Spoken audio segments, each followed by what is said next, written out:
Kalau dia pembunuhan, siapa pembunuhnya? Kalau bukan pembunuhan, kasih kepastian. Ketika kan yang kasus pembunuhan ini, proses lanjut yang lakanya. Bingung nyusun alasannya, karena apa? Takut dibantai oleh netizen dan para pakar. Iya betul. Nah, daripada dibantai, mending nggak usah dikeluarin. Ini harus hakimnya kalau bisa seluruhnya dipecat semua dulu. Unsur politisnya dari 3 lembaga itu habis. 3 lembaga ini akan dirujak ini. Para hakim, institusi-institusi terkait lainnya terkait dengan peradilan sesat kasus Cirebon. Kalian, Anda yang menciderai marwah institusi kalian sendiri, institusi Anda sendiri. Halo guys, jumpa lagi di MM93 channel, masih di kasus Vina Cirebon ya guys. Kali ini kita akan menyimak video dari Bang Solmat Official. Kemarin dengan diskusinya bersama Pak Lutfi Ajaib, Bang Andi dan Pak Alex ya guys. Apa saja narasi-narasi yang akan disampaikan oleh beliau-beliau, pendapat beliau, dan langkah apa saja yang akan dilakukan oleh Gaskan. Kabarnya akan ada aksi damai jilid 2 ya guys, setelah lebaran. Jika aksi damai kemarin yang pertama itu tidak ada respon sama sekali dari pihak terkait, apa saja langkah-langkah yang akan dilakukan oleh beliau, langsung saja kita simak bersama ya guys.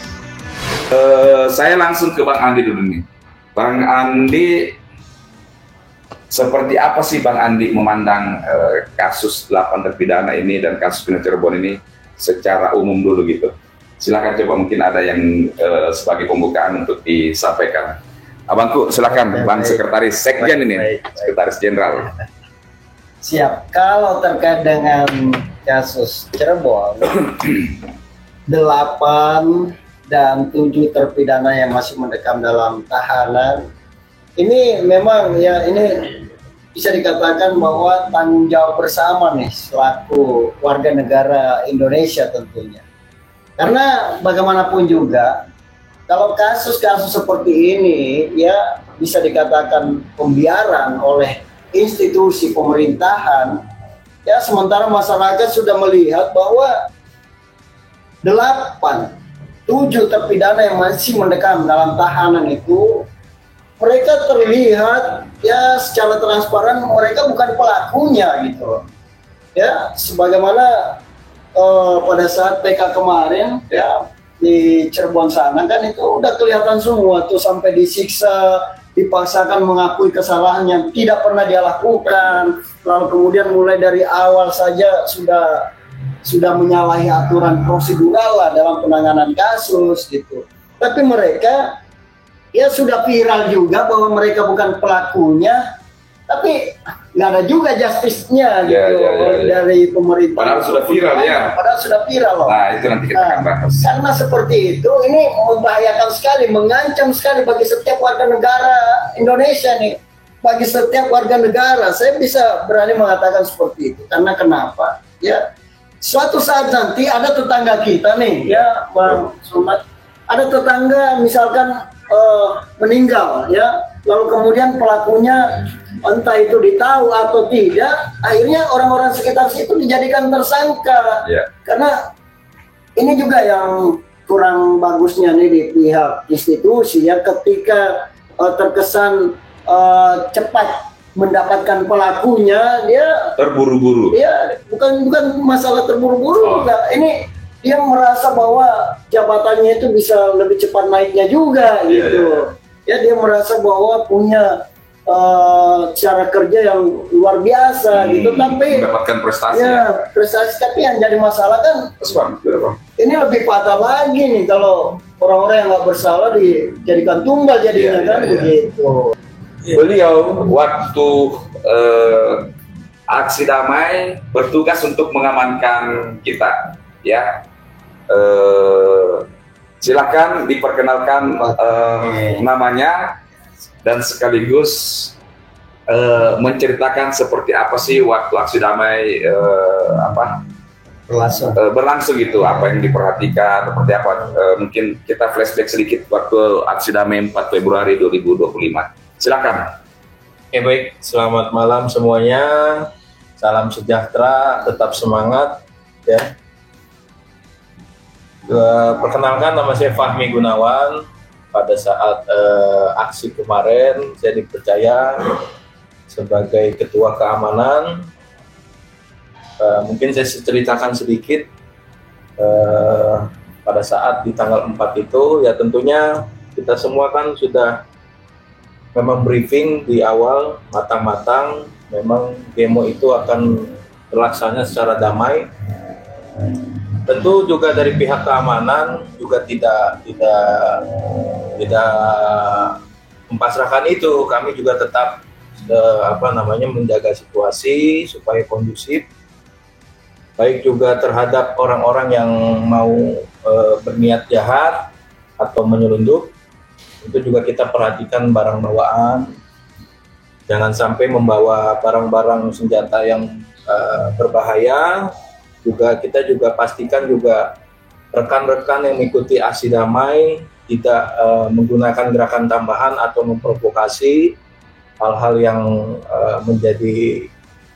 yang merubah aksi damai ini tidak damai gitu ya.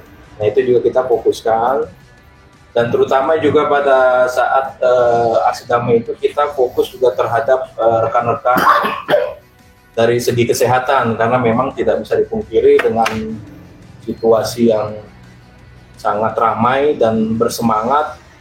Ada juga beberapa yang kondisinya akhirnya ngedrop karena kepanasan atau mungkin kurangnya sarapan gitu ya.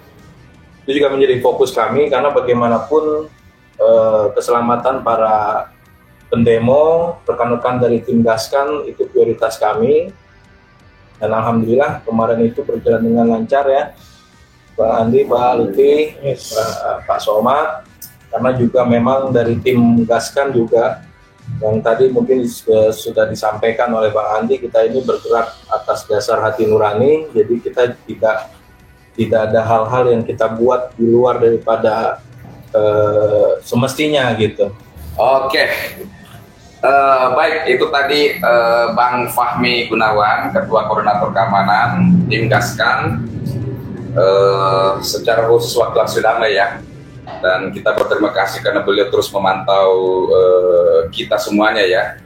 Dan sebenarnya sih ada juga tim tertutupnya beliau ini yang tidak diceritakan, agar supaya terpantau kalau ada orang-orang tertentu yang mau mencoba membuat situasi menjadi tidak baik atau penyusup ya. Ya terima kasih Bang Fahmi atas kegiatannya kemarin ya. Nah teman-teman, Bang Somad malam hari ini sudah bersama-sama dengan kita, seorang pejuang keadilan, Bang Lutfi. Kemarin juga sudah dalam sesi pertama bersama-sama dengan kita berdiskusi ya. Kemudian ada juga Bang Alex Papariko. Sehat Bang Alex? Alhamdulillah sehat ya. Jadi kita ada 5 orang ini. Kayaknya sih nanti mungkin ada teman satu orang lagi. Kita lihat apakah bisa datang ataukah seperti bagaimana. Nah, saya mau dulu ke Pak Lutfi ya. Seperti yang teman-teman ketahui, Pak Lutfi ini adalah seorang yang mendukung upaya pembebasan ya. Dalam artian dukungan untuk pembebasan, bukan kita membebaskan seketika itu ya teman-teman, jangan salah tafsir. 8 terpidana ini atau 7 terpidana ini dalam kasus Bina Cirebon, tapi beliau mengambil cara yang unik, ya, cara yang spesifik dan bahkan bisa dibilang extraordinary ya, cara yang cukup ekstrim, berjalan kaki dari Jepara ke Jakarta, menunjukkan bagaimana atensi perhatian terhadap kasus ini, dan juga secara khusus bila dimungkinkan untuk bertemu dengan Bapak Presiden Republik Indonesia untuk menyampaikan unek-uneknya sehubungan dengan kasus ini, dan juga mungkin secara menyeluruh kasus tentang penegakan keadilan di Indonesia. Nah, kita akan sedikit bertanya 1-2 pertanyaan sebelum kita lanjut membahas perihal 7 terpidana kasus Bina ini, walaupun ada korelasinya ya. Oke, Bang Lutfi sekali lagi Selamat malam ya. Malam. Sehat selalu. Ya. Saya mau nanya Bang Lutfi, apa yang menggerakkan Bang Lutfi kok mau melakukan ini secara khusus untuk mendukung 8 terpidana ini? Karena kalau kami digaskan ini kan kita rame-rame ya. Ini inisiatif sendiri, inisiatif pribadi nih dari Bang Lutfi. Mungkin biar teman-teman kembali tahu yang sudah tahu atau menjadi tahu bagi yang belum tahu. Karena ini kan akan tersimpan di YouTube-nya Solmat Official. Setiap orang yang bisa lihat rekamannya, oh jadi lebih tahu atau paham lagi. Silakan coba disampaikan Bang Lutfi. Oke, assalamualaikum warahmatullahi wabarakatuh. Selamat malam netizen yang budiman. Jadi sekali lagi saya tegaskan bahwa yang betul-betul mendorong saya untuk melesat dan berjalan kaki adalah ditolaknya PK dari ke-7 terpidana itu. Karena bagi saya penolakan PK itu adalah sebuah ketidakadilan yang ekstrim terhadap pemuda-pemuda yang sudah terkurung di dalam penjara. Kenapa saya bilang ekstrim? Karena potensi hukumannya adalah seumur hidup. Jadi saya walaupun bukan keluarga, saya tidak rela ada rakyat yang harus mendekam seumur hidup tanpa melakukan kesalahan yang dituduhkan. Karena pada hakikatnya hukum itu harusnya menghukum, memberi sanksi yang salah dan memberikan reward kepada yang berjasa terhadap penegakan hukum. Gitu. Nah, lalu kenapa saya mengambil bentuk berupa jalan kaki? Karena itu simpel dan tidak melibatkan siapapun, hanya melibatkan saya sendiri. Karena PK ditolak itu tanggal 16 dan saya hari itu juga sebenarnya pengen berangkat ke Jakarta. Nah, tetapi saya baru bisa berangkat tanggal 19. Persiapan 3 hari itu tidak mungkin kalau kita rombongan atau berkelompok. Karena belum tentu yang diajak mau, kalaupun mau persiapannya nanti matang, diskusi dan macam-macam. Maka saya lakukan sendiri karena saat itu memang harus segera beraksi. Kalau enggak nanti melempem. Nah, jalan kaki itu memang ekstrim dan belum pernah diambil dalam kaitan dengan upaya penegakan hukum dan keadilan. Nah, itu saya ambil karena apa? Agar betul-betul menjadi perhatian dan agar omongan saya itu lebih valid dan lebih ada energinya. Karena saya tidak hanya ngomong tapi betul-betul berjuang. Action. Real ya. Jadi, bukan omon-omon ya. Bukan omon-omon. Bukan omon-omon. Ya, jadi sebenarnya jalan kaki itu adalah validasi dan istilahnya memberi kekuatan pada pesan yang kuat bahwa itu loh aku berjuang beneran Pak, tidak hanya sekedar kritik lewat medsos dan kata-kata. Iya. Oke. Baik teman-teman, sekali lagi kita salut, apresiasi dengan perjuangan beliau, upaya beliau, ikhtiar beliau, nasar beliau ya, luar biasa. Jepara Jakarta itu berapa ratus kilometer Pak? Total kalau sampai Jakartanya itu 570 ya. Sampai ya keliling-keliling sudah 600-an lebih lah. 600 total 650-an. Oke, 650 sampai rumah Bapak. Kilometer guys ya, luar biasa ini. Nah, memang namanya sebuah perjuangan tidak segampang apa yang kita inginkan. Ada aja terkadang kendalanya ya. Sama seperti apa yang lagi kita perjuangkan di Gaskan ini. Nah, beliau pun juga masih memiliki satu target yang di ujung, yaitu ketemu langsung dengan Bapak Presiden. Dan ini pun juga masih pending ya teman-teman. Tetapi beliau mempunyai cara lain ya, setelah kita diskusi, mengisi dengan membuat lukisan sehubungan dengan Bapak Presiden Prabowo ya. Nah, saya mau nanya seperti apa perkembangan terakhir mengenai lukisan, atau mungkin ada yang ingin disampaikan sehubungan dengan lukisan tersebut. Terima kasih waktunya. Saya ingin menyatakan bahwa lukisan per hari ini sudah 80%. Tinggal 20% lagi, yaitu pada penajaman dan finishing touch-nya. Finishing touch. Ya, karena Bisa dilihat di mana, bisa disebutkan di akun TikTok-nya atau di ya. YouTube-nya?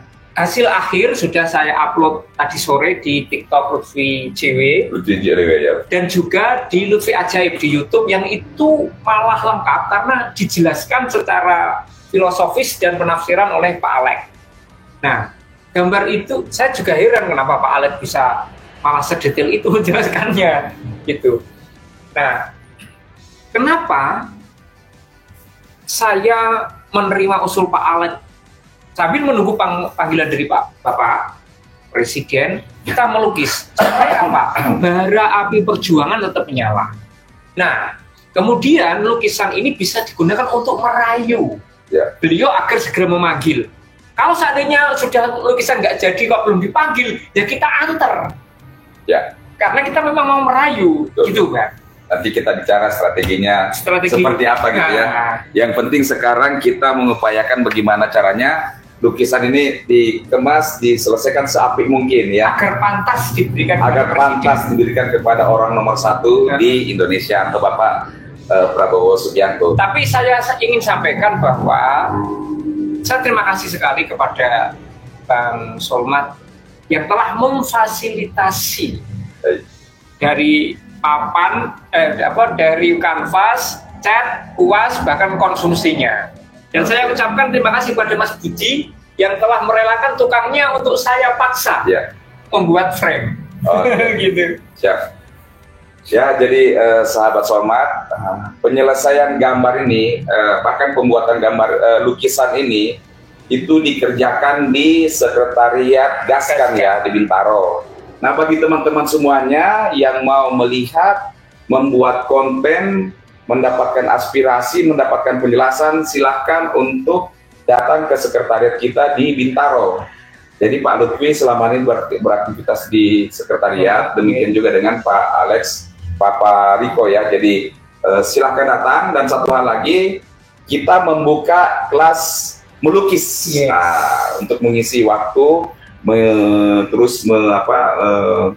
menyuarakan gerakan dan mempertahankan bara api, nyala api. Nah, kita isi dengan berbagai kegiatan di sekretariat. Oke, nah kita kembali ke laptop ini Bang ya. Kita kembali ke laptop sehubungan dengan kasus Vina Cirebon ya. Kemarin kita sudah berbicara tentang kemungkinan penyebab peristiwa ini. Terus kemudian kita berbicara tentang Ibtu Rudiana, kita sudah berbicara tentang saksi ya, kunci dalam hal ini Aib dan Dede, dan beberapa hal yang lain. Malam hari ini saya mau coba memulai kasus ini dari titik ketika atau dalam penolakan peninjauan kembali yang sidangnya itu digelar di Pengadilan Negeri Cirebon, tapi kemudian oleh Mahkamah Agung, Hakim Mahkamah Agung dinyatakan ditolak ya. Nah, saya mau minta pendapatnya beberapa teman-teman untuk kira-kira menarasikan sesuai dengan apa yang dipikirkan, apa yang mau disampaikan. Mungkin ada kegundahan di situ untuk disampaikan bersama-sama ya. Jadi teman-teman bisa menyimak. Kalau ada teman-teman yang memberikan pendapat, boleh di-typing, nanti kita baca. Atau ada pertanyaan juga boleh di-typing. Kita coba untuk menyampaikan ke teman-teman ya. Oke, untuk pertanyaan ini saya berikan dulu kesempatan kepada Pak Alex Papariko. Assalamualaikum warahmatullahi wabarakatuh ya. Salam Gaskan. Saya Alex Papariko ya. Saya sejak, kalau tidak salah bulan 5 atau bulan 6 ya, mulainya dilakukan sidang PK secara terbuka. Lalu kita melihat betapa hiruk pikuknya suasana sidang maupun di dunia medsos, yang mana terjadi silang pendapat. Kemudian saya juga menyoroti tentang jaksa, kemudian pertarungan dengan pengacara terdakwa, lalu kita melihat putusan PK.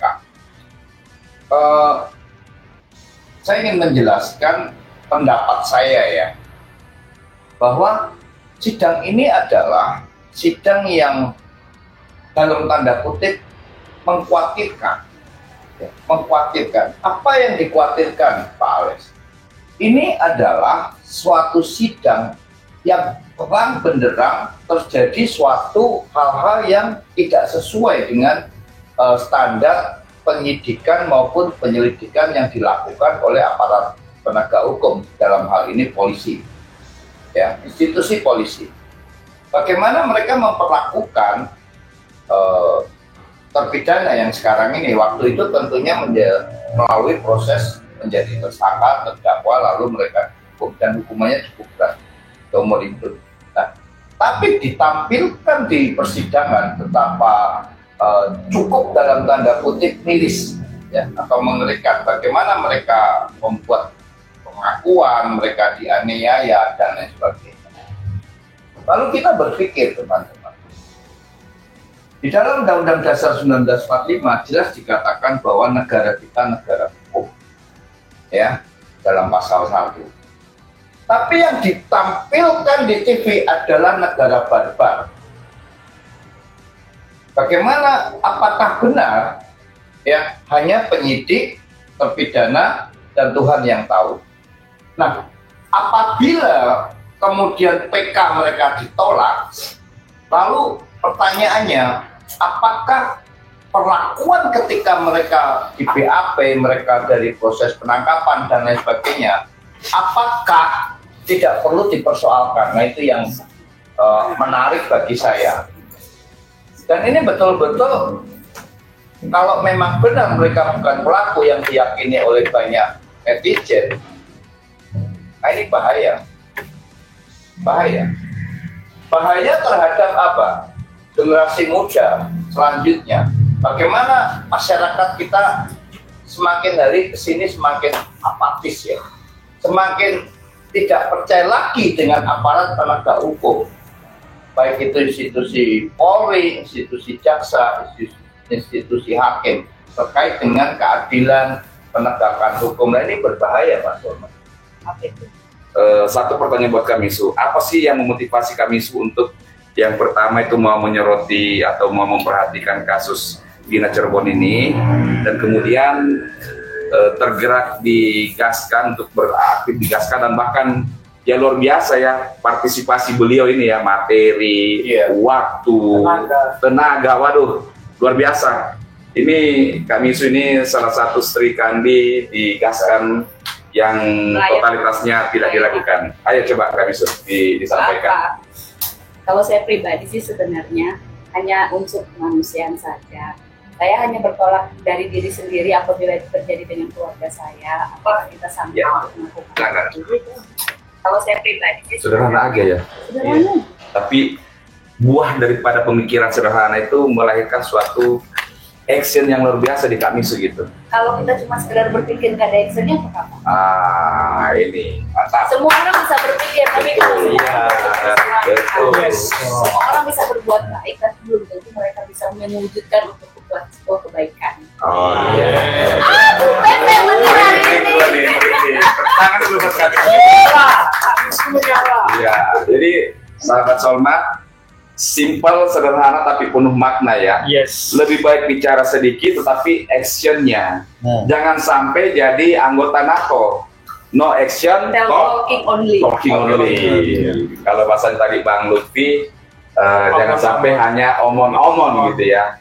Jadi ini yang diperlukan sebenarnya ya buat kita semuanya, baik itu teman-teman ataupun yang dikasihkan, bahwa ya kita berpikir, berpikir dan bertindak ya.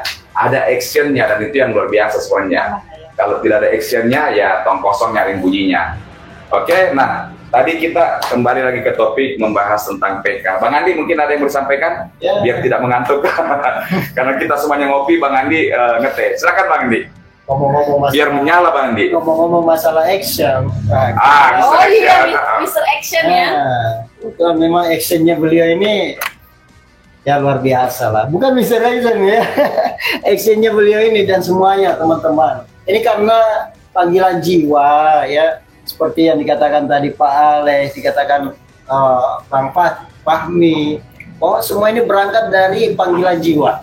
Dan saya secara pribadi yakin bahwa ada banyak saudara-saudara kita di luar sana yang ingin juga menyuarakan secara langsung, dalam hal ini ikut menggaskan ya ke DPR RI gitu, dan untuk kelanjutannya. Cuman karena mungkin adanya batasan waktu, ya, adanya batasan jarak dan lain-lain, ya, sehingga itulah di tempat seperti ini, ya, yang terlihat ini hanya ya Kak Bisu yang baru tiba, ya Pak Alex yang dari kemarin, ada Bang dari Jepara jalan kaki, ya, yang mana beliau ini memberikan satu pesan dan kesan sebenarnya. Dengan berjalan kakinya yang diceritakan tadi, ini suatu pesan dan kesan. Tanpa bersuara pun, yang penting ketemu dengan Bapak Presiden. Presiden sudah langsung terkesima, nggak perlu dijelaskan A sampai Z, ya, tapi langsung membahasakan, menyadari bahwa ini penting ini, ya, sampai ada rakyat saya berjalan kaki, ya, dari Jepara ke Jakarta, bahkan muter-muter lagi di Jakarta mencari di mana sih lubang lubang celah itu ketemu Bapak langsung, ya dengan melepas kangen gitu, ya.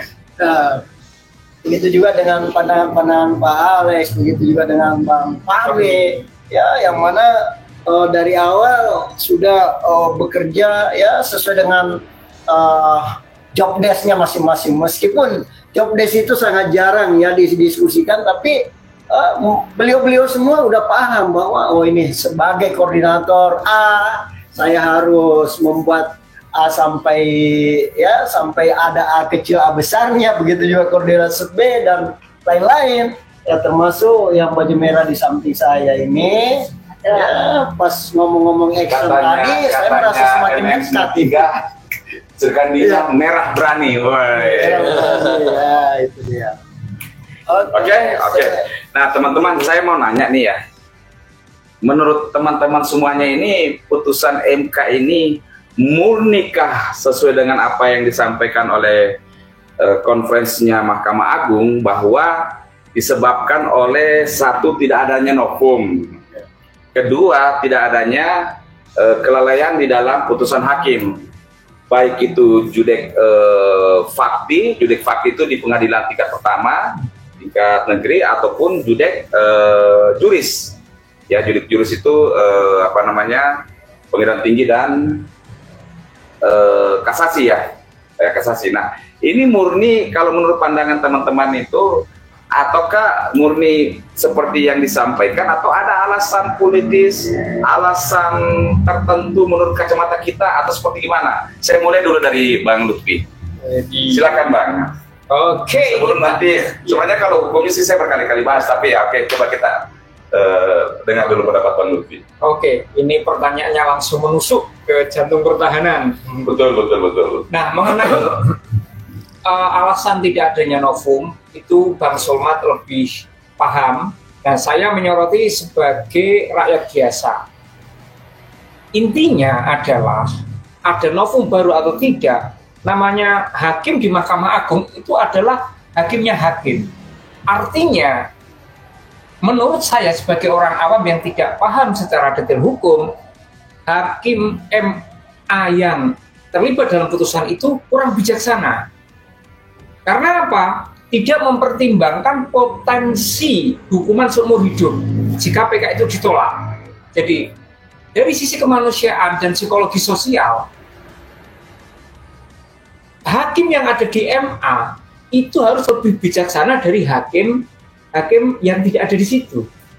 Nah, dengan menolak PK dari 7 terpidana yang berpotensi dihukum seumur hidup, itu jelas tidak bijaksana dan kurang tepat dari sisi kemanusiaan. Oke. Nah, begitu.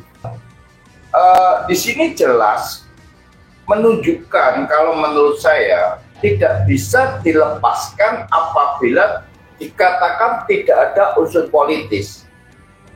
Ya. Masyarakat bisa melihat dan menilai terlalu kental kepentingan politisnya, yaitu apa? Kepentingan mempertahankan, ya, nama baik wibawa 3 institusi, polisi, jaksa, dan hakim. Nah, sekarang pertanyaannya, apakah dibenarkan, kayak kembali lagi nih ke Bang Solmat, apakah dibenarkan proses-proses hukum itu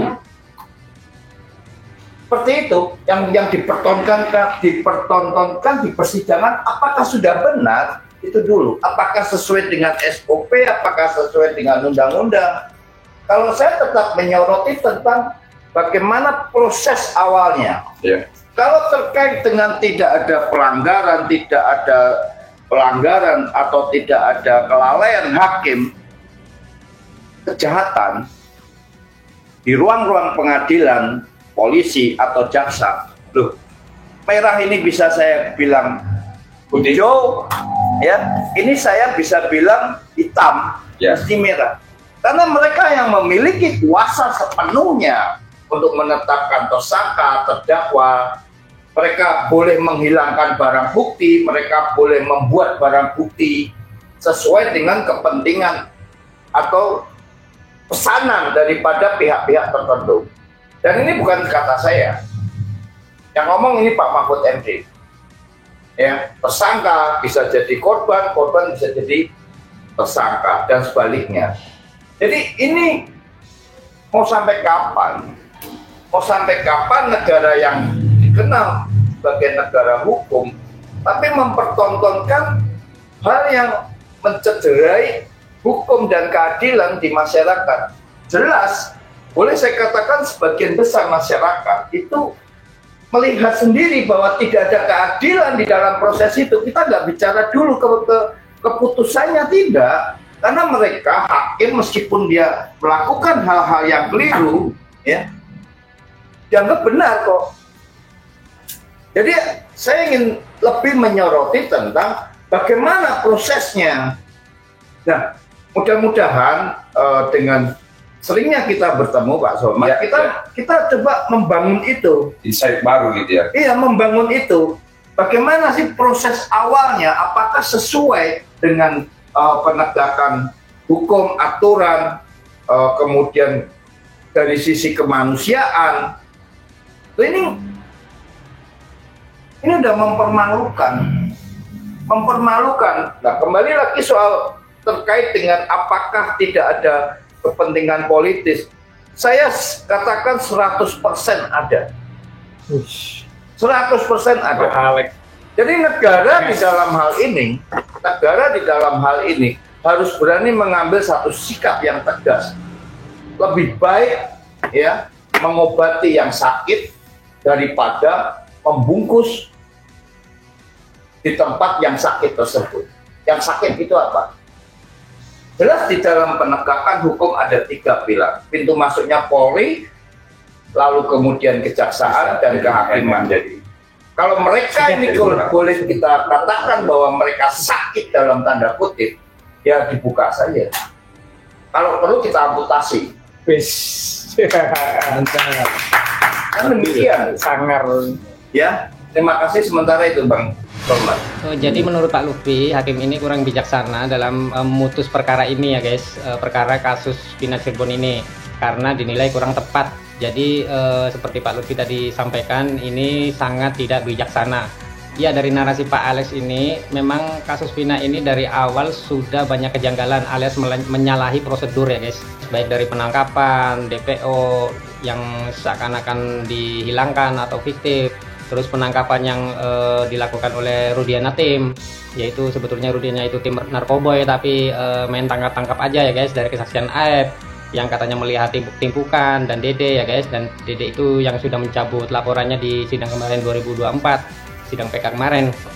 Jadi kembali lagi dari awal yang sudah sering saya sampaikan, seperti yang saya ketahui saja ya guys, kasus ini yang saya lihat itu di channel-channelnya Pak Tony, channelnya 7 terpidana kasus Pina, PH-nya itu awalnya ini memang sebetulnya kecelakaan dan diambil alih oleh tim Rudiana CS, dan yang dilaporkan Rudiana itu laporan model B ya guys ya, jadi bukan model A. Jadi di sini laporan dari Rudiana itu seakan masyarakat, bukan penegak hukum. Model B itu masyarakat ya guys ya, yang saya pahami, baik dari penangkapannya yang tadi saya bilang, baik dari DPO itu, dan semuanya dianggap benar di persidangan 2016 lalu.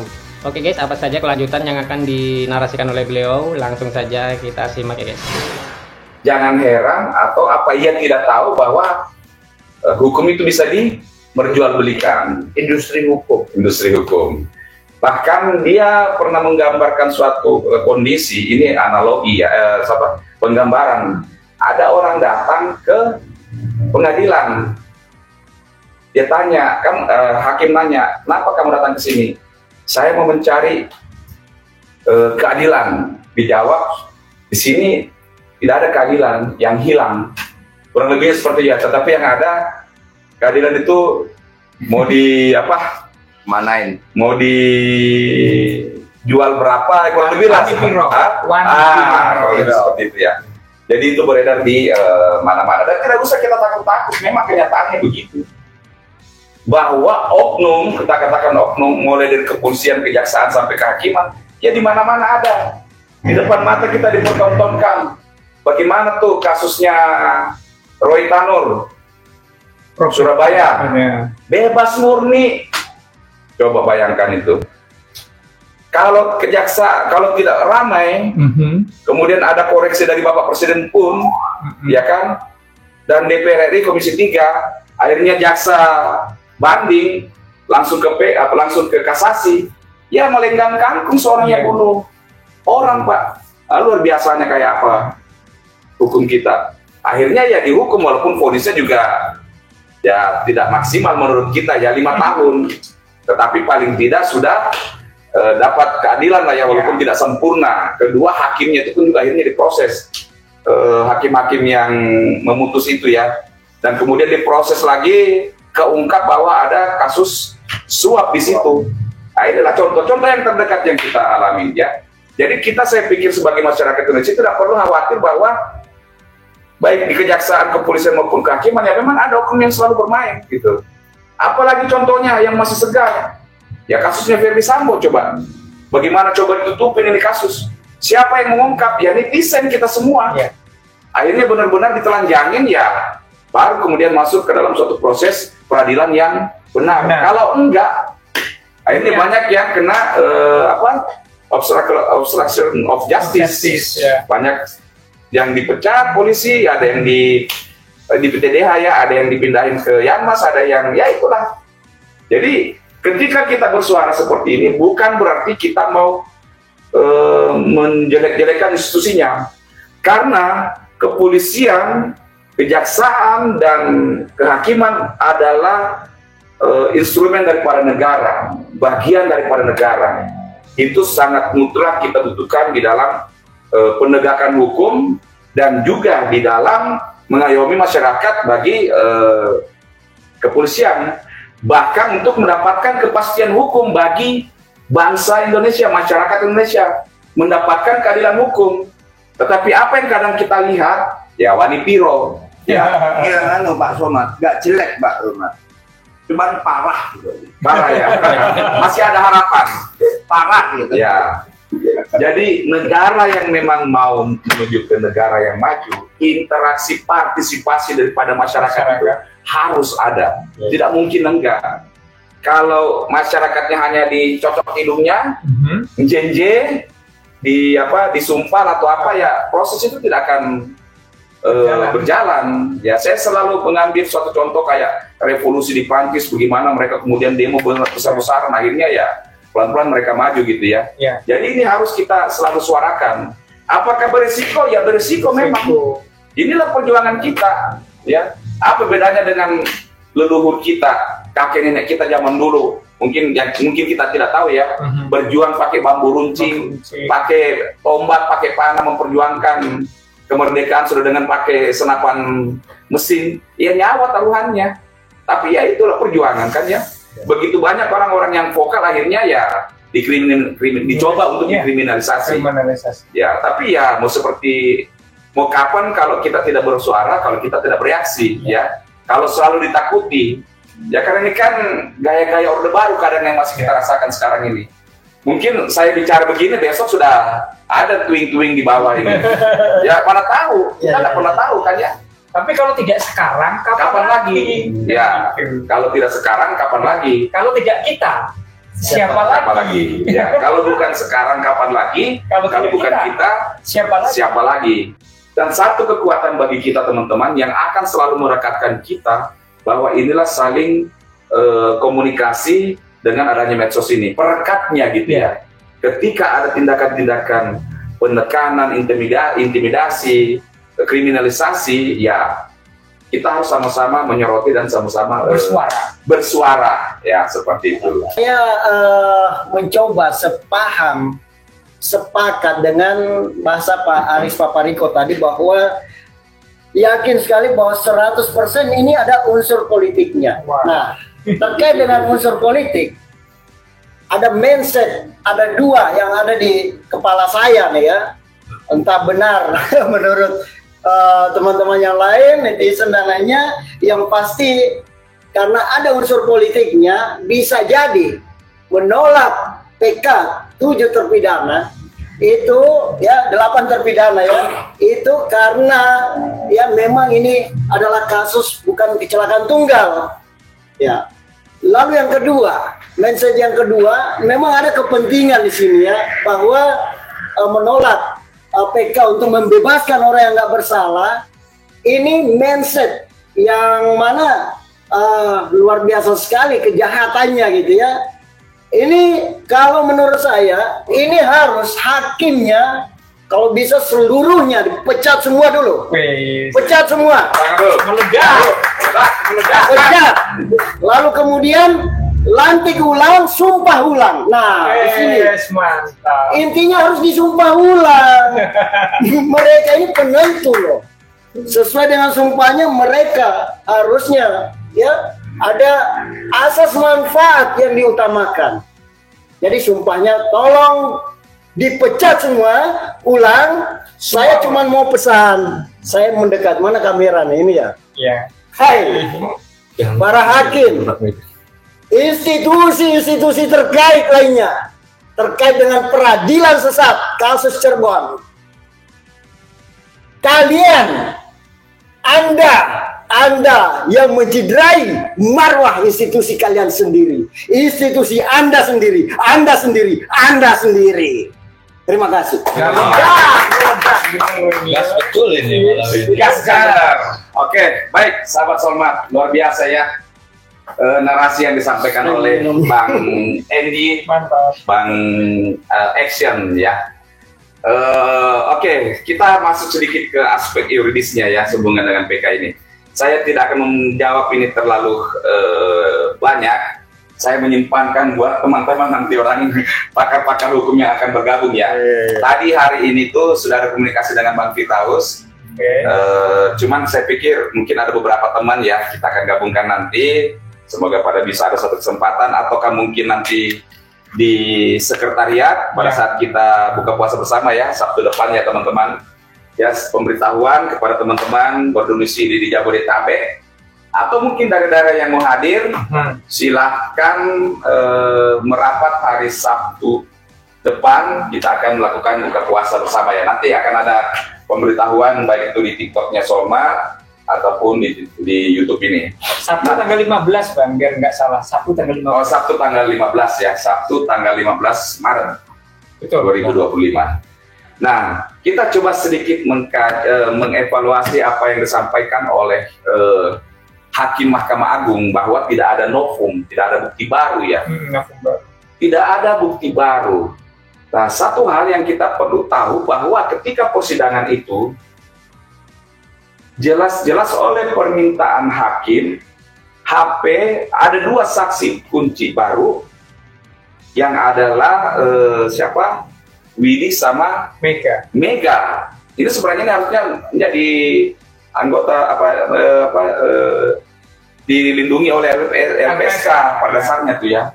Dan itu sudah diekstraksi HP-nya dan kemudian disodorkan di dalam pengadilan ya. Itu yang pertama teman-teman. Kedua yang namanya bukti tentu juga termasuk keterangan daripada saksi ahli dulu. Ada begitu banyak saksi ahli yang mematahkan putusan yang telah diambil atau yang diputuskan. Saksi ahli pidana Bapak Profesor Asmi Saputra. Nah sekali lagi saksi ahli pidana Bapak Profesor Asmi Saputra yang sekarang sudah di Komisi 3 dan beliau yang menerima kita, itu jelas banget penjelasannya. Belum tentang keterangan daripada Bapak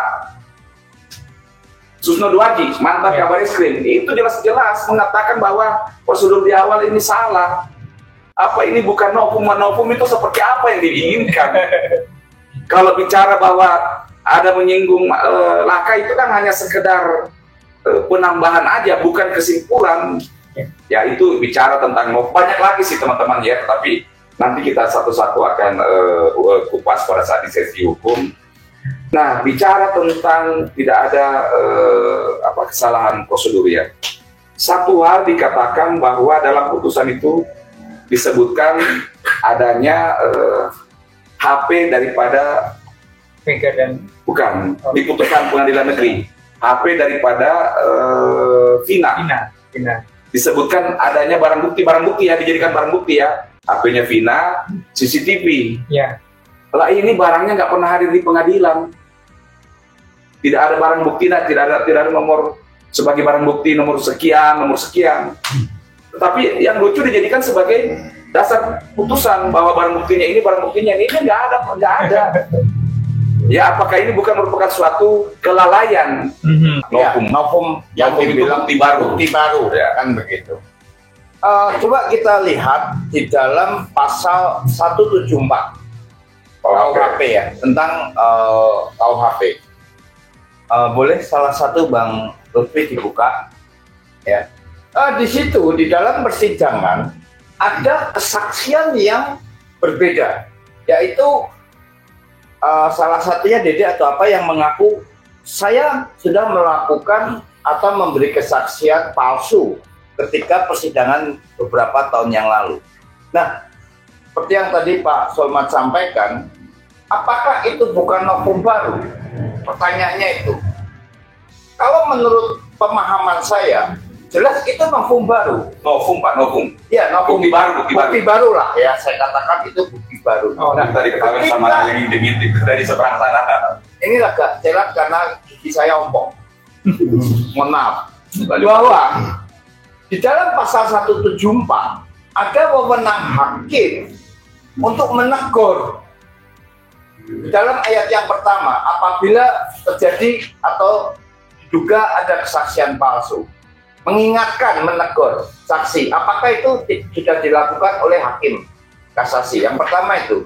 Lalu si saksi ini menyatakan bahwa saya ingin mencabut kesaksian saya yang lama. Ini kesaksian baru yang seperti ini. Nah, lalu masuk ke dalam ayat kedua. Pak Lutfi sudah dapatkan. Ini. Nah, perimbolnya nih 174. Ya, 174. Apa? Tentang hakim ya memiliki wewenang KUHP 174. Iya. Ya. UHAP menyatakan bahwa UHAP apa KUHP? Coba. Ya. UHAP Tentang hakim, wewenang hakim. iya menyatakan bahwa apabila keterangan saksi di sidang. Kesini. Oh. Yang keras. Pasal 174 UHAP loh ya. Enggak, kesini. Iya, KUHAP, bukan KUHP. Keras.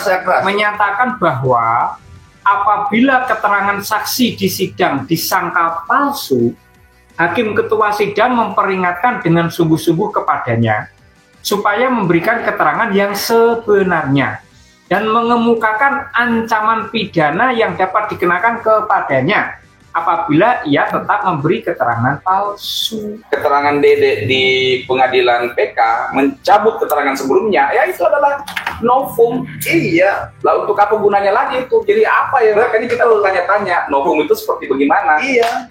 Tapi oke lah, itu nanti kita bahas. Nah, bicara tentang kalau Aib dan Dede itu meninggal, apakah kasus ini menjadi buntu? Saya rasa sih tidak gitu ya. Karena kenapa? Banyak faktor, banyak sisi, angle, sudut yang kita akan bisa melihat, mengungkapkan supaya adanya pembebasan terhadap kasus ini gitu ya, atau adanya pelurusan terhadap kasus ini. Kita contohnya bertanya ya, Bapak melihat, menelisik bahwa ketika peristiwa terjadi, 8 orang ini kan ada di suatu tempat, ya. dan itu rentetan peristiwanya nyata. Dan ini kan semuanya orang sudah bersaksi.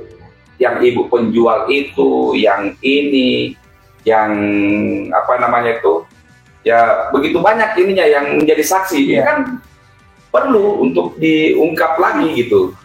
Sehingga itu membuat pembatalan terhadap putusan terhadap 7 terpidana ini. Jadi tidak seketika dengan meninggalnya Aib dan Dede itu kemudian kasus ini menjadi buntu gitu ya. Karena bukti itu kan ada saksi, kemudian ada keterangan, ada surat, dan ada 5 itu ya, dan ada apa namanya itu Terdakwa, keterangan terdakwa dan lain sebagainya. saksi ahli.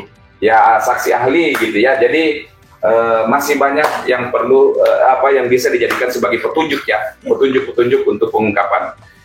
Nah, sekarang kita coba masuk ke dalam pergerakan ya. Aksi apa selanjutnya?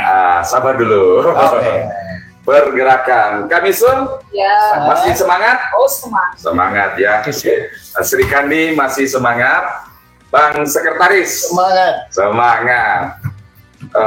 Pak Lutfi, Gaskan, semangat selalu. oke. Bang Alex, Kalau saya double semangat. double gaskan. Ya, jadi teman-teman Solmat, bisa kita lihat kalau Bang Faktual dan yang lain saya juga yakin pasti masih terus membara bersemangat ya.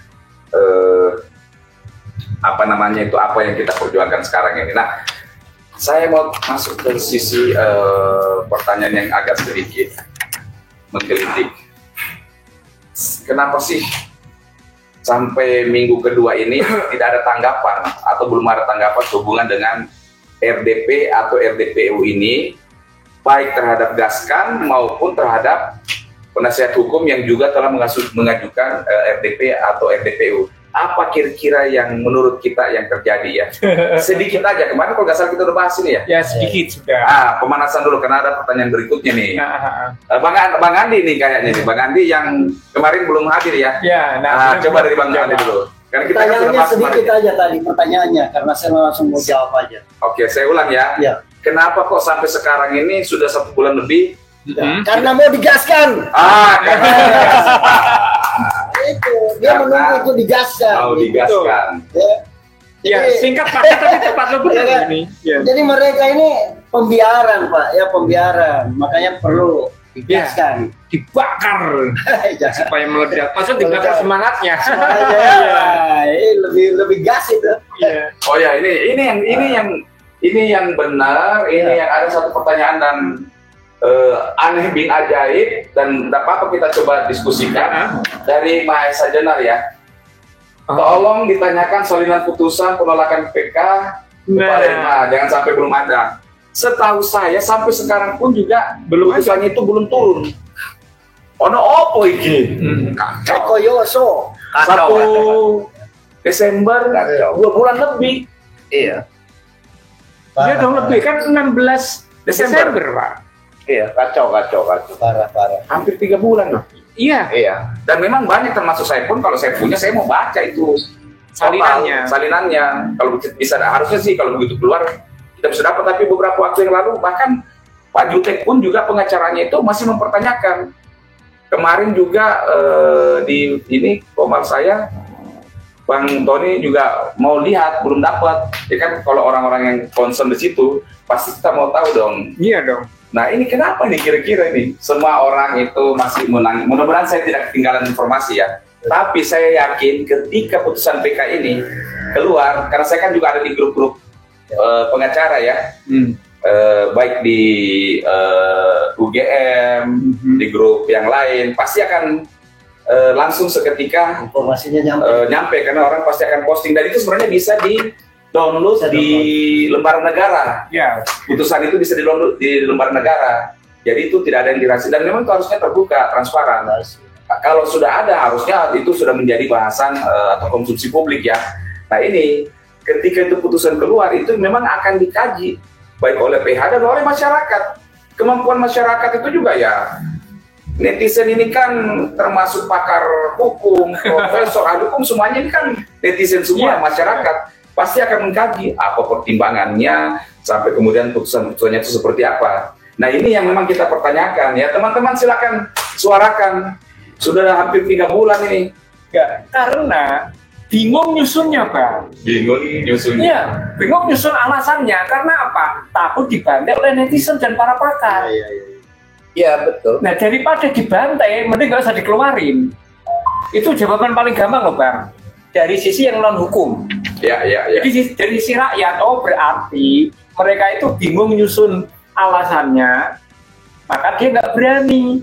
Kalau alasannya tepat, pasti berani menerbitkan. Mau tahu kenapa bingung, Pak? Nah, ini keren ini. Ya, kenapa tuh? Karena satu kebohongan harus ditutupi kebohongan yang lebih besar lagi. Nah. Lalu kemudian kebohongan yang lebih besar lagi itu akan membuka kebohongan itu sendiri.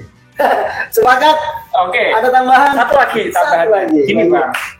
Karena saking sudah banyaknya kebohongan yang diterbitkan, ini bingung membuat kebohongan apa lagi gitu loh. Jadi intinya sekarang mereka sedang sulit membuat kebohongan lagi, Bang. Belum ketemu kebohongan apa yang akan ditanyakan karena sudah kembali menjadi konsumsi publik nih. Kemarin kan sempat redup tuh, akhirnya keluarlah putusannya itu gara-gara kasusnya Agus. Siapa lagi itu satu Novi. Ya, Agus Novi. Itu akhirnya tersingkirkan. Ini sudah naik lagi. Terutama ya gerakan-gerakan kita, teman-teman netizen semuanya yang menyuarakan. Nah ini orang menunggu nih, menyoroti nih, nih apa sebenarnya seperti apa surat putusannya itu kan, poin-poinnya, penjelasannya segala macam. Itu yang kita akan mau lihat, mau saksikan terhadap tanggapan terhadap novum yang disampaikan dan lain sebagainya. Ya, jadi teman-teman memang ini agak lucu ya. Kita ketahui bahwa di Kementerian Hukum dan HAM itu pun juga ada Pak Otto Hasibuan yang adalah Wamen dan juga ketua Peradi, ketua daripada tim pengacara ini. Nah, kok bisa-bisanya juga sedemikian lamanya ya, tapi kita selalu berpositif thinking sampai kepada suatu titik benar-benar batas daripada rakyat Indonesia ya entah seperti apa gitu ya. Jadi memang seperti itu bahwa ya putusan PK-nya pun sampai sekarang itu belum diterima oleh siapapun lah ya, secara khusus oleh tim PH-nya ini. Ya lalu pertanyaannya kembali ke laptop lagi. Terus apa yang akan kita perbuat dengan apa yang akan kita perbuat? Oke. Bicara apa yang akan kita perbuat, kemarin Bang Lutfi dengar sendiri, katanya PH-nya ada telepon ke keluarga, bahwa ada kemungkinan jalannya itu adalah amnesti ataupun abolisi. Ya, kita nggak tahu apakah ini memang disenyapkan ataukah bagaimana, tetapi kan kita memang punya arah sendiri, punya jurus sendiri, target sendiri, yang adalah kita melalui jalur perwakilan kita nih di DPR RI, secara khususnya Komisi 3, kita rakyat kan bersuara dong. Kata kemarin Pak Lutfi, kita kan yang memberikan mandat. Pemegang mandat itu sendiri. Mereka wakil kita. Tapi mandat itu akan berarti ketika rakyat ini bersatu, Pak. Itu dia. Nah, kalau cuma gaskan yang diinti, netizen juga maju mundur, masyarakat maju mundur, lah nggak ada gunanya, nggak ada powernya ini gaskan. Nah ini yang harus kita suarakan. Kalau memang teman-teman masih bersemangat, ya ayo kita duduk bareng-bareng lagi. Jadi ayo kita bersuara. Monggo Bang. Ya. Terkait dengan powernya ya, saya sempat dengar Pak Alex Papariko mengatakan bahwa kalau 100 bus, kalau perlu 200 bus, itu memang power. Cuman ada solusi yang mana bisa dikatakan power juga, ya, yaitu meskipun 1-2 orang. Tapi kalau setiap hari aksi, coba bayangkan itu, ya, kalau perlu nginap di sana, ya, ini power juga nih, ya kan? Nanti netizen bergantian aja, ya kan, nginap di sana kalau perlu, pasang tenda kalau perlu, ya kan, gantian netizen dari mana lagi datang, ya, dengan membentangkan banner yang bertuliskan, ya, peradilan sesat, kasus Cirebon. Seperti itu, gimana kira-kira tuh? Ya, sebelum ke situ kan harus ada ininya dulu, ujungnya dulu di situ ya.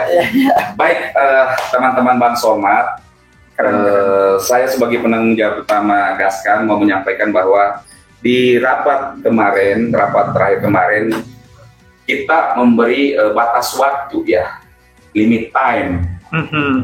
Betul. Tidak apa-apa saya bilang limit time ya, batas waktu ya. Kalau sampai minggu kedua setelah Lebaran tidak ada senyap terus, tidak ada apa-apa, tidak ada informasi atau apa. Demikian juga dengan gerakan PH yang tidak terakomodir, belum ada RTP, belum ada apa-apa. Nah, kita memutuskan dari Gaskan siap untuk aksi kedua yang lebih besar lagi. Kita akan koordinasikan lebih terarah, lebih teratur, lebih sempurna. Yang penting kita mendapatkan full dukungan daripada masyarakat Indonesia, netizen, baik di secara khususnya masyarakat Cirebon ataupun netizen yang lain.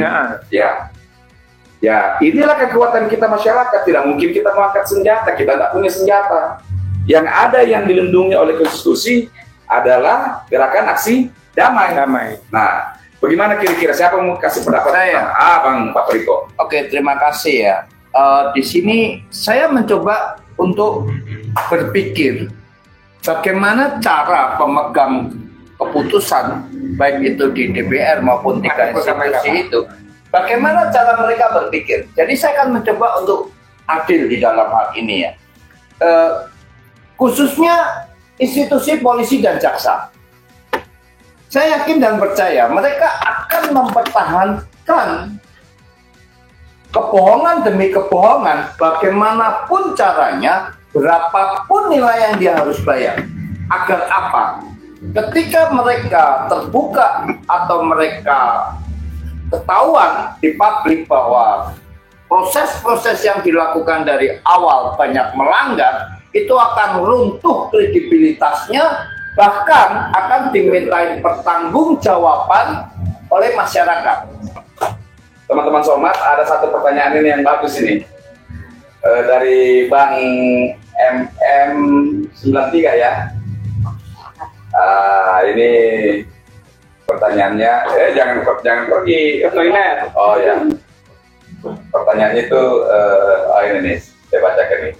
Bang Solmat, saya bertanya, apa dengan amnesti atau abolisi pada akhirnya sama saja mengamankan tiga instansi, artinya instansi kepolisian aman, kejaksaan aman, dan hakim menang. Ini kalau sudah netizen bersuara ini menggelitik, menyentil, dan tajam terpercaya. Jadi begini Bang MM93 ya, secara logika sih mungkin, karena ketika hanya berfokus kepada amnesti ataupun abolisi, itu hanya berfokus kepada 7 terpidana ya, that's it, selesai gitu ya. Tetapi saya perlu sampaikan bahwa di dalam salah satu poin tuntutannya Gaskan, kita mengharapkan ini diungkap sejelas-jelasnya, setransparan mungkin ya, dan selalu kita sampaikan ke masyarakat, ke netizen, bahwa tidak hanya stop atau selesai pada saat 7 terpidana ini katakanlah itu mendapatkan sebuah fasilitas pembebasan.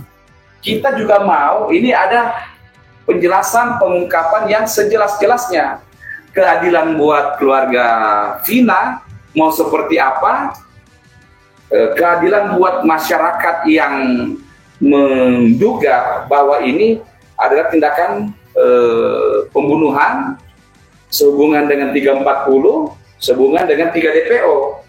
Ya, jadi tentu itu tidak akan selesai, tetapi paling tidak satu perjuangan itu sudah selesai.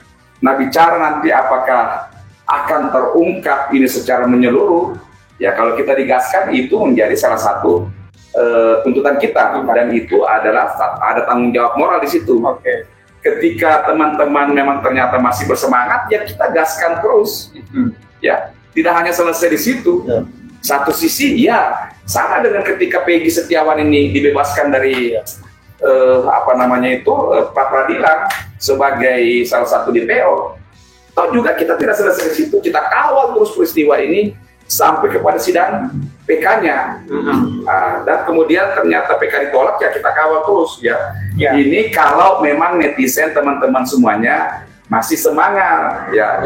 Kalau kita digaskan, sudah jelas kita sampaikan bahwa itu harus diungkap sejelas-jelasnya, transparan mungkin ya. Kita harus kejar itu. Ya, itu jawaban saya Bang NN dan semuanya teman-teman yang mengamati. Karena kembali lagi, kami bukan penasihat hukum daripada terpidana dan juga tidak punya hubungan keluarga dengan keluarga terpidana. Dalam artian apa? Itu tidak menjadi target pribadi gitu ya, target profesi.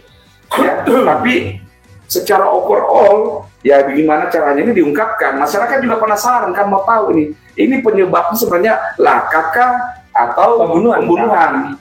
Kalau dia pembunuhan, siapa pembunuhnya? Walaupun orang punya pendapat masing-masing. Kalau bukan pembunuhan, kasih kepastian, SP3 kan yang kasus pembunuhan ini, proses lanjut yang lakanya. Gitu. Nah, ketika memang laka ini sudah diproses, baru kemudian muncul putusannya, berarti otomatis ini kan jatuh ini yang 340. Nah, jadi harus ada kepastian ini laka atau ini 340 atau ini pembunuhan.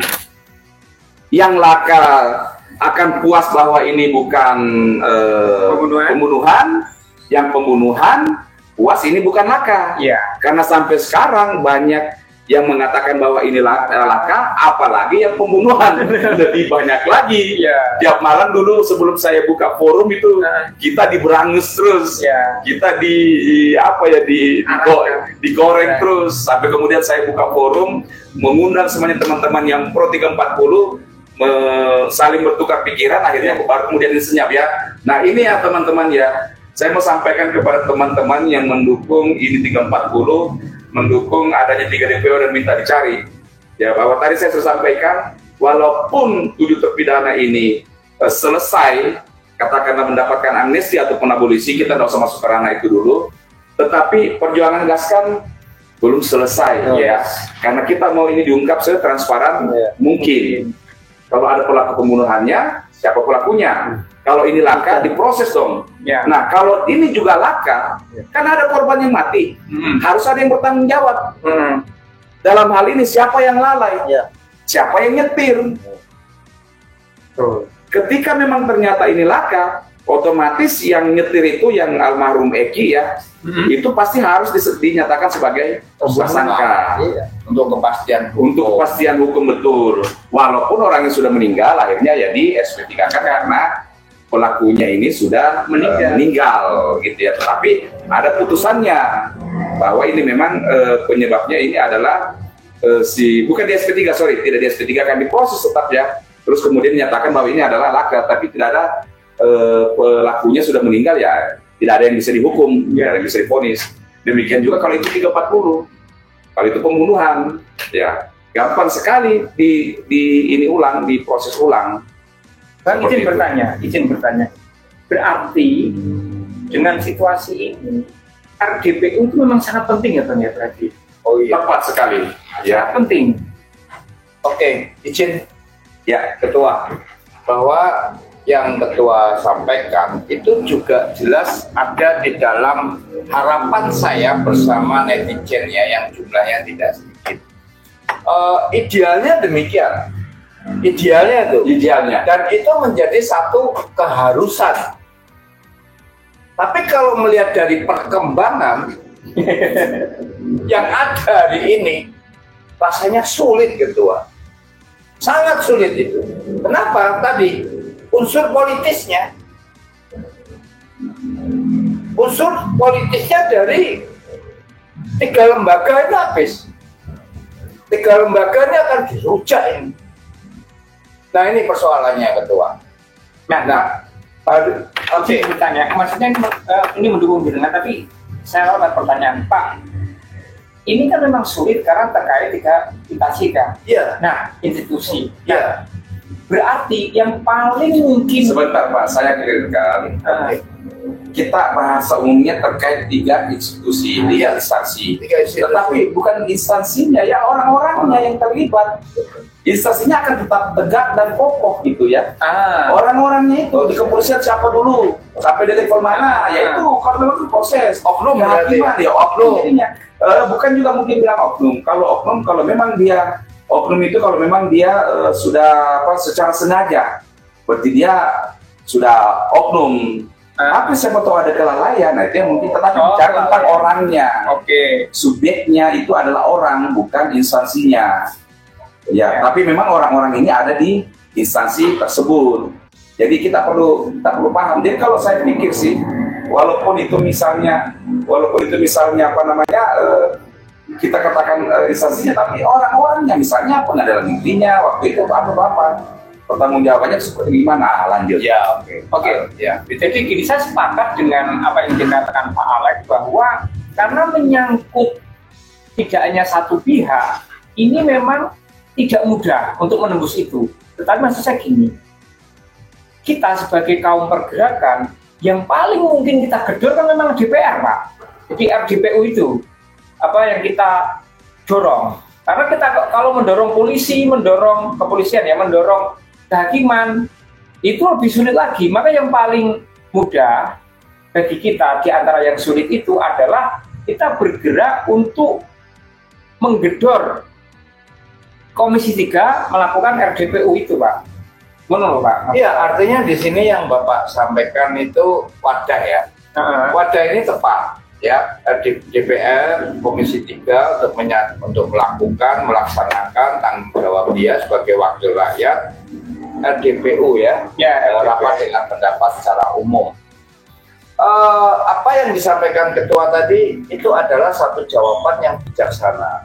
Ya, jadi saya berpendapat bukan hasil akhirnya, bukan dia mau amnesti, dia mau gerasi, dia mau abolisi.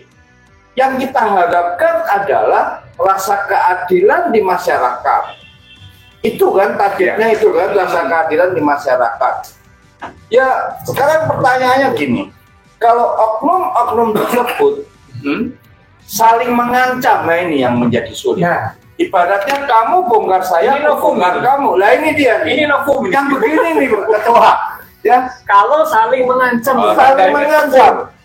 gimana ketua ini? Ini lebih rumit lagi. Oke. Seru. Karena seru. Ya, oknumnya ini karena bukan satu dua. Ini oknum yang sudah berjamaah. Ibarat kusta, ya, itu sudah melebar kemana-mana. Oke. Jadi gini, kalau seandainya ini kita yang terlibat ya, aku nih sudah sepakat.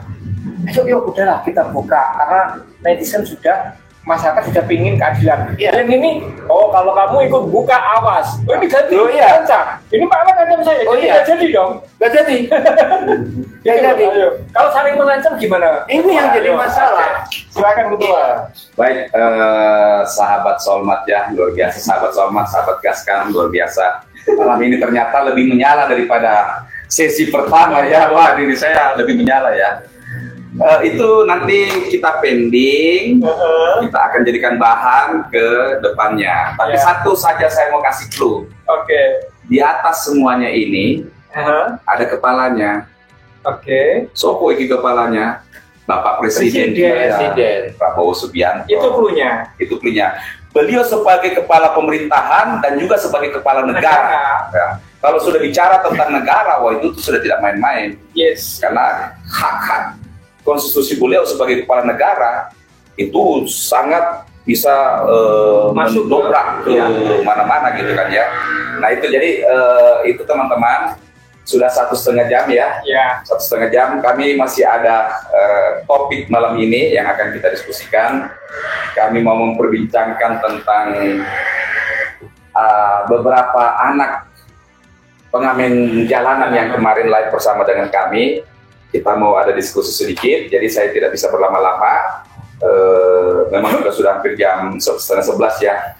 Satu hal sebelum saya serahkan buat closing statement teman-teman, satu hal bahwa benar kalau ternyata tidak RDP atau RDPU, maka ini hanya mungkin bisa selesai begitu aja ya. Tetapi ketika ini bisa RDP, atau DPU seperti yang kita tuntutkan, meminta penjelasan dari Kapolri, meminta penjelasan dari kejaksaan, kehakiman melalui DPR RI. Nah, ini akan bisa terungkap secara menyeluruh dan secara sistematis dan lebih komprehensif ya. Nah, inilah yang akan terus kita kawal ya. Oke, baik teman-teman, semuanya sudah jelas. Closing statement dari Bang Andi dulu nih. Bang Andi. Oke, baik. Terkait dengan kasus Cirebon, memang kalau sudah panggilan jiwa itu tentu tidak ada rasa capek ya untuk semuanya untuk menyuarakan, minimal menyuarakan. Ya, kalau yang nggak bisa menyuarakan secara langsung, berarti menyuara dengan hati, artinya doa. Ya. Nah, lalu kemudian terkait dengan hakim, jaksa dan lain-lain, sebenarnya mereka sudah diberi efek jerah sebenarnya dengan menyuarakan.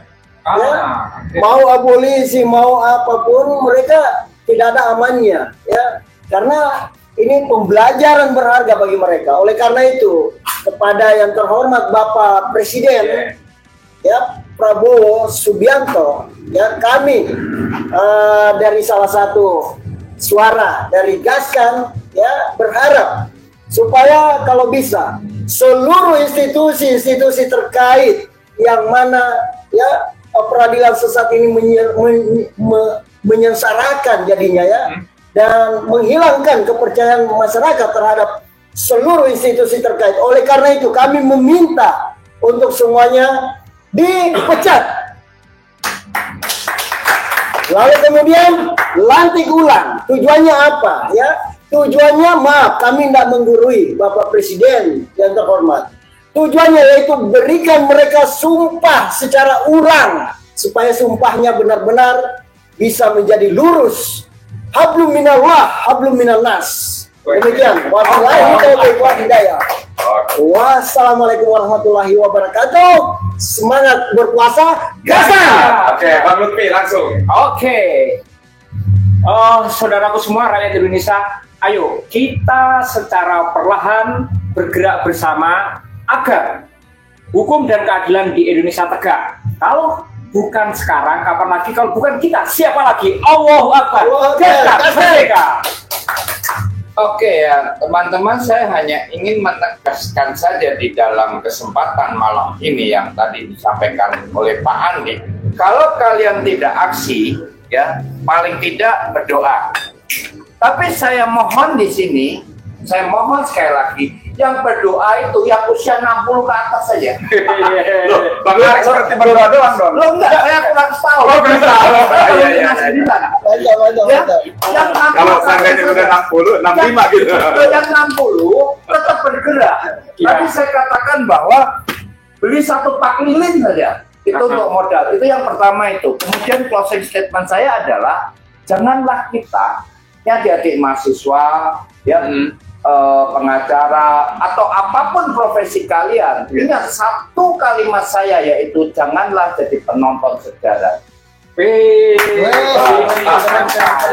Tapi jadilah pelaku sejarah. Kalian bagian daripada perjuangan untuk sila kelima, keadilan sosial bagi seluruh rakyat Indonesia.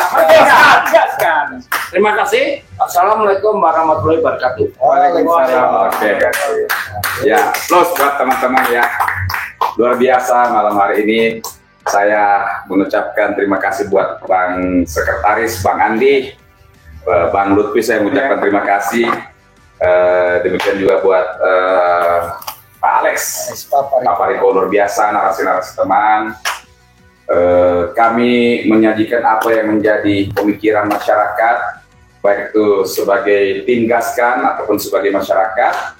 Dan juga saya mengucapkan terima kasih buat teman-teman netizen yang menonton, yang melihat siaran live ini.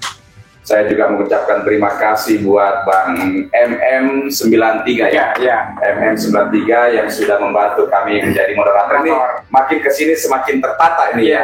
Kemarin masih agak sedikit semerawut, ini lebih tertata lagi ya. mudah-mudahan kedepannya lebih baik dan lebih baik ya. Ada satu simulasi-simulasi yang lebih menghidupkan. Siapa tahu kita bisa mengundang PH dari 87 terpidana ini, siapa tahu ya. Nanti kita coba lakukan komunikasi supaya mungkin dua arah ini ya, dua arah. Tapi kita entahlah ya, kita coba lihat perkembangannya. Tapi kita akan susun. Mohon maaf, memang agak susah untuk membuat jadwal pasti karena kesibukan masing-masing ya. Tapi kita akan mencoba untuk memberikan informasi itu, misalnya kalau malamnya live dari siang, kita akan buat pemberitahuan, baik itu di YouTube ini sendiri ataupun di TikTok Solmat Official, dan kita coba akan sebar di grup ya, di grup Gaskan, supaya teman-teman bisa memantau. Sekali lagi saya mengucapkan terima kasih buat teman-teman. Sini nih, closing statement. Satu kalimat, semangat Gaskan. Ya begitu teman-teman ya, terima kasih semuanya atas atensinya, atas perhatiannya kepada bapak-bapak yang di instansi. Kami mencintai kehakiman, kami mencintai kejaksaan, kepolisian, tetapi kami mau orang-orang yang tidak bertanggung jawab, memikirkan dirinya sendiri, tidak bekerja untuk kepentingan rakyat. Nah, ini yang kita kritisi, ini yang kita sorotin ya. Ini yang masyarakat sorotin ya. Tentu untuk apa tujuannya? Di awal pemerintahan Bapak Prabowo Subianto ini, ke depannya 5 tahun atau mungkin 10 tahun menjadi lebih baik ya. Supremasi hukum menjadi lebih baik, keadilan yang dirasakan oleh masyarakat Indonesia lebih baik. Di tengah sekarang begitu carut-marutnya kita merasakan ya keadilan yang ada di Indonesia ini. Baik, terima kasih semuanya teman-teman, sekali lagi atas atensinya, dan saya akan mengakhiri sesi live kedua kita malam hari ini sehubungan dengan kasus Bina Cirebon atau 7 terpidana kasus Bina Cirebon ini. Dan saya mengucapkan terima kasih. Assalamualaikum warahmatullahi wabarakatuh. Selamat malam, bertemu kembali di kesempatan yang lain. Oke, sebelum kita tutup live-nya, kita akan sama-sama menyuarakan Gaskan. Oke. Gerakan Suara Keadilan Netizen Gaskan. Oke, terima kasih. Salam hormat semua. Oke guys, itu tadi diskusi-diskusi yang dilakukan oleh Bang Solmat Official dari tim Gaskan ya guys ya, yang mewakili suara rakyat atau menyuarakan terus ya guys sebagai netizen, menyuarakan untuk kebebasan 7 terpidana kasus Bina Cirebon ini guys. Semoga 7 terpidana ini mendapat keadilan seadil-adilnya. Dan dari cerita tadi atau dari narasi tadi yang disampaikan beliau-beliau ini, intinya ada 3 unsur, yaitu ada 3 instansi yang perlu diperbaiki karena di sini banyak oknum-oknum menurutnya, dari mulai penangkapan, kejaksaan dan kehakiman. Menurutnya banyak oknum di sini yang bermain atau politisasi dari kasus ini. Itu saja ya guys ya. Terima kasih sudah menonton. Terima kasih juga buat Bang Solmat. Salam hormat. Terima kasih sudah menjawab pertanyaan saya. Dan saya sangat support, dan kami semua sebagai netizen sangat mensupport. Semoga kasus ini tidak selesai di kebebasan 7 terpidana saja. Jadi ada proses-proses selanjutnya, seperti jadi mulai penangkapan, siapa oknumnya yang bersalah, dan jaksanya, siapa jaksanya yang kira-kira menyalahi prosedur atau kelalaian hakim, siapa saja hakim yang lalai dalam memvonis 7 terpidana tersebut dapat terungkap dengan sebenar-benarnya. Jadi kalaupun ada kepolisian atau kejaksaan atau kehakiman yang unprofesional, semoga ditindaklanjuti atau diusut tuntas supaya kedepannya tidak ada lagi kriminalisasi ya guys. Pada orang kecil yang tidak bersalah itu harus mendapat keadilan. Oke guys, terima kasih sudah menonton dan tetap semangat.